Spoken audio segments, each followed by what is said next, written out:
Menurut gua luar biasa, sangat luar biasa. Namun mesti jujur dong, ada namunnya. Dan gue malah penasaran sama namunnya, dan membuat gue pengen banget nungguin dan segera pengen menyaksikan season 2-nya. Atau gue baca manganya aja. Menurut kalian bagaimana? Tapi kira-kira bagaimana pendapat gue mengenai Witch Hat Atelier season 2?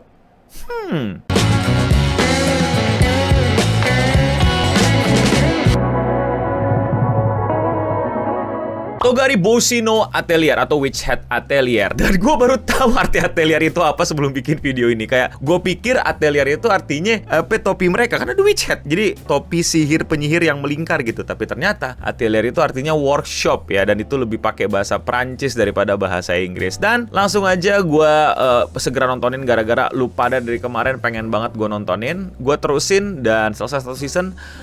Dan luar biasa bagus. Menurut gue, mereka yang bilang, ini anime visualnya biasa aja, ini anime animasinya biasa aja. Nah, itu orang-orang yang emang ketahuan gak banyak nonton anime, tapi dengan akun anonimnya pengen banget kelihatan berbeda dan pengen engagement farming, padahal gak dapet apa-apa. Mendingan lu cendul sekalian di Twitter kayak gitu, biar banyak orang yang marahin lu dapet $1 tuh, lumayan kan kalau misalnya lu gak ada duit. Lagi-lagi dalam review dan bilang jelek, lambat, bagus, luar biasa dan lain-lain, orang tuh menunggu alasannya. Orang menunggu lu elaborate seberapa parah lu gak sukanya, seberapa parah lu sukanya. Dan Witch Hat Atelier ini tidak membuat gua suka banget. Oke? Gua tidak suka banget sama Witch Hat Atelier, tapi menurut gua indah sekali penganimasiannya dan menjadi hal yang gue tunggu-tunggu dari anime minimal di 2026 dan seterusnya. Standar anime tuh kayak gini, sehingga kita tidak lagi mengulang kejadian yang parah di One Punch Man season 3. Gue dengar bakal rumornya bahwa studio Bug Films, pembuat dari anime ini itu butuh waktu developing dan sampai membuat itu kemakan 7 tahun. Bayangin, 7 tahun, berarti ini anime udah direncanain dari 2019. Dan selama 7 tahun akhirnya keluar 13 episode. Menurut gue sangat-sangat luar biasa. Dan inilah menurut gue waktu yang memang sangat wajar dan sangat sudah mesti dibiasakan untuk tiap-tiap anime itu ya nggak apa-apa lama. Karena sekalinya keluar, lu bisa semeledak ini. Visual yang bagus tidak mungkin tanpa adanya pengorbanan dan kerja keras dari tim di belakang. Dan tentu saja itu semua dipimpin oleh direkturnya, dan kali ini dipimpin sama Watanabe Sensei, yang ternyata memang selama berkarir di dunia anime, beliau ini tuh punya semacam style visual yang emang indah-indah. Portofolio kita bisa lihat di Summertime Render, ada di Great Pretender, dan di Komisan. Dan beliau banyak banget ngedirect Doraemon. Gue belum dapat data yang lengkap ya, apakah beliau ngedirect semua episodenya, karena buat kalian yang belum tahu, di industri tuh bisa ganti-ganti director, bisa tiba-tiba pinjem director lain, pinjem animator freelancer. Makanya gue curiga, ini curiga yang baik ya, bahwa waktu pas action itu didirect sama director atau kerjasama sama director animasi atau animator yang emang punya kapabilitas untuk ngebuat animasi segila itu. Waktu naga itu keluar, waktu si Kipli ngelawan naga. Selain visual, gue juga gak nyangka banget tentang kostum, terutama desainnya yang menurut gue itu nggak mudah ya. Maksudnya lu mungkin bisa gambar, tapi menurut gue lu belum tentu bisa berfashion, ngerti nggak lu? Membuatnya itu menjadi fashion yang kayak anjing gokil banget ya. Yaitu adalah fashion di Witch Hat Atelier. Bagaimana mereka mengimajinasikan ulang penyihir tuh harusnya gimana sih, dan mereka mengencourage style lama penyihir yang punya pointy hat gitu loh. Yang dimana di era-era modern fantasi tuh semakin ditinggalkan dan disimplifikasi lah, walaupun nggak semuanya hilang gitu. Tapi di sini malah di-encourage dan dibikin super stylish banget. Dan gue pengen banget punya seragamnya, terutama seragam para Watchful Eyes. Ya nggak sih, kalau nggak salah nama ini nih siapa ya?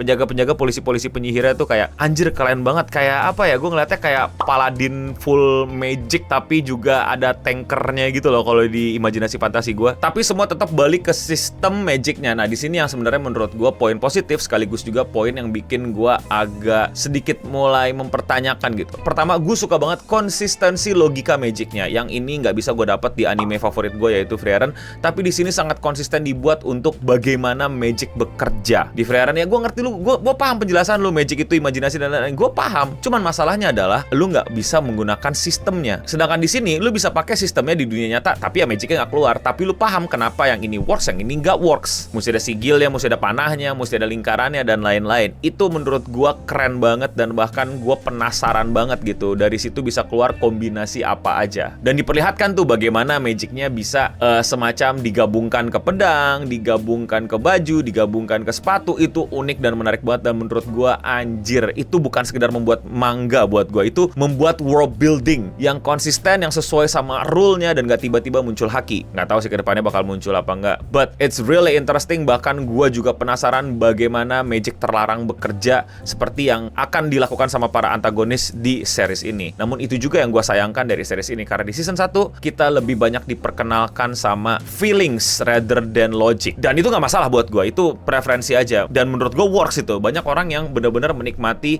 Witch Hat Atelier ini tanpa harus peduli dengan actionnya, tanpa harus peduli dengan battle-nya, tapi malah menikmati perjuangan Koko yang innocent, clumsy, dan nyebelin. In a way, menurut gue Koko sekarang udah mulai nyebelin gitu. Kayak pas ganggu si siapa namanya, Tantan ya, apa yang cowok yang buta warna itu, yang rusuh banget sampai jatuh, sampai kesel. Gue jadi Tantan, gue sikut minimal tuh pala anak kan, kayak apa sih lu? Namanya Tantan, gue lupa, correct me if I'm wrong. Terus tiba-tiba salah lagi kan lu, tapi ya di situ diliatin lah bahwa dia jadi anak kecil yang bertanggung jawab gitu. Walaupun kayak ya lu belajar dari pengalaman lah, jangan geragas gitu loh. Anda bukan Naruto, nggak usah sok-sokan. Tapi disitulah dinamikanya mungkin banyak orang-orang jadi suka. Namun sebagai gua yang sangat jatuh cinta sama world building ya, dan pengen lebih paham dengan bagaimana dunia magicnya bekerja, gua menantikan banget nih di season 2. Makanya tadi gua bilang di awal, ini aksi dari penjahat-penjahatnya gimana, dan bagaimana protagonis-protagonis kita melawan penjahatnya gitu. Kayak bagaimana mereka menanggulanginya. Mereka juga punya rule yang membuat mereka tidak boleh melakukan ini itu, walaupun Kifri sudah kita curigai melanggar beberapa rule. But again, I really curious kira-kira battle magicnya bakal seperti apa dan rule magicnya seperti apa. Karena pas lawan naga, menurut gue masih kurang memuaskan secara logika, namun secara visual sangat-sangat luar biasa. Gue suka banget deh sama bagaimana mereka mengutilize itu ke barang-barang sehari-hari, kayak pedang. Kalau misalnya dia di dalam ini lingkarannya jadi nggak nyatu, kapal kalau diginin nggak nyatu gitu loh, atau sepatu yang mesti diginin baru bisa terbang. Itu memuaskan gue sebagai orang yang cinta banget sama world building. It's really bikin gue kayak cerdas pengarangnya gitu, kayak jadi iri gitu, kayak konsisten lo sama logiknya, menyenangkan sekali. Dan buat gue sebagai yang pernah mencoba untuk bikin world building konsisten seperti itu dengan rule yang jangan sampai sesuka hati lo, I don't think it's an easy task. So I really appreciate it. I really like it. I really iri sama para penulis, para mangaka yang bisa bikin konsistensi yang bahkan kita sebagai pembaca tuh bisa kayak semacam lu buat sihir sendiri atau lu coba sendiri gitu, kira-kira dampaknya apa. Iklan dulu boleh kali. Thank you buat semua yang udah support channel gua, terutama sama yang member alias yang klik tombol join di bawah atau tombol gabung. Yes, harganya cuma 10.000, tapi itu benar-benar bisa nge-support gua untuk terus bikin video-video kayak gini. Buat kalian yang udah join, gue ucapin terima kasih. Buat yang belum join, jangan lupa jadi member di sini. Namanya beda, punya avatar sendiri, dan lebih kelihatan kalau komen. Dan kalau 50.000, kalian bisa nyaksiin beberapa video live streaming gua yang nggak gue tampilin ke publik. Thank you Singamari Aristoteles, thank you Singamari Leo. Yang belum bisa jadi member nggak apa-apa, tetap thanks buat semua supportnya,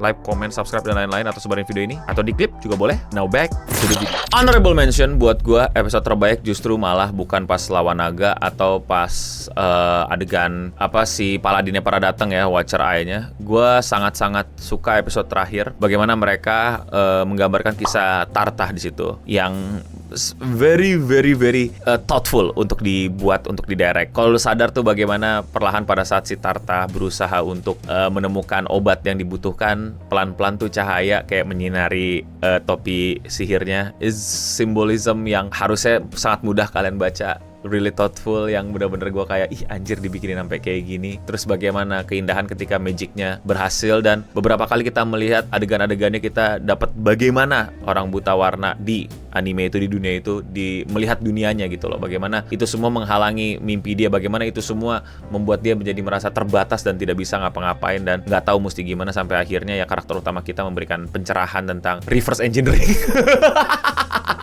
yang akhirnya membuat dia bisa menemukan jalan keluar terhadap keterbatasannya gitu, dan dia kembali percayakan magic. Ya, menurut gue really indah ya, dan di situ lebih main emosi, walaupun di situ gue kesel sama magic logikanya. Jadi kalau dibalik reverse gitu. Maksud gue kalau ini jadi debu, kalau misalnya dibalik jadi mundur. Logiknya mulai gue agak sebel. Jadi gimana? Maksudnya kan semen pasti gini jadi bolong, jadi pasir, ya kan? Dia bukan dibikin bolong, tapi dibikin jadi sebelum jadi semen gitu. Kalau dibalik jadi apa? Jadi pasir. Pasir kalau dibalik lagi ntar jadi apa? Batu. Kalau digituin terus sedimennya apa? Terus kenapa mesti kayak tiba-tiba tahu caranya divisualisasiin gitu loh? Maksudnya ini barang-barang balik lagi ke bentuk semula apa permanen kayak gitu? Still questioning, but in the end it's my best episode, karena yang digambarkan bukan tentang logika tapi tentang emosi dan perjuangan orang yang buta warna. Wow, very beautiful for me. Tapi gimana menurut kalian? Apakah kalian menikmatinya? Apakah kalian nge-despise itu? Atau kalian bilang, mana actionnya bang? Karena gue liat beberapa kali review orang-orang gitu, mana actionnya bang? Pacingnya lama banget, mana actionnya bang? Segala macam. I mean like, bro, I know. Why don't you watch One Piece aja lah? Udah, atau lu lihat di TikTok aja lah highlightnya, nggak usah tungguin. Aneh banget orang-orang ini. Maksudnya lu kalau nyari battle shonen banyak pilihan gitu. Dan di sini jelas-jelas vibe yang disajikan bukan battle shonen gitu. Tapi ya udahlah. Udah, komen di bawah. Komentar ini datang dari video gue kolaborasi sama Bang Raditya Dika. Kalian tonton kalau kalian belum nonton. Dan komennya datang dari Otong, kakek-kakek ngomongin nenek-nenek. Woi, gue bukan kayak kakek, gue paman-paman, oke? I'm not that old ya. Memang gue sudah mau 40, but still, I'm on my 30 still, oke? So I'm still an uncle, oke? Mau komentar kalian dibacakan? Komen di, terserah sih, mau di video Radit, mau di video sini, ntar gue cari-cari. Dan kalau kalian mau support channel gue, lakuin dengan simple klik tombol subscribe atau like. Sekian Radio Singam untuk episode kali ini. Gue Noboding pamit undur diri. Thank you buat para member, dan bukti kalau kalian nonton sampai habis, sebutkan karakter favorit kalian di WeChat Atelier. Oh jangan deh, magicnya yang mana? Atau kalian bisa gambarin magicnya di kolom chat, cobain. Dan untuk kita semua, stay clean and sound.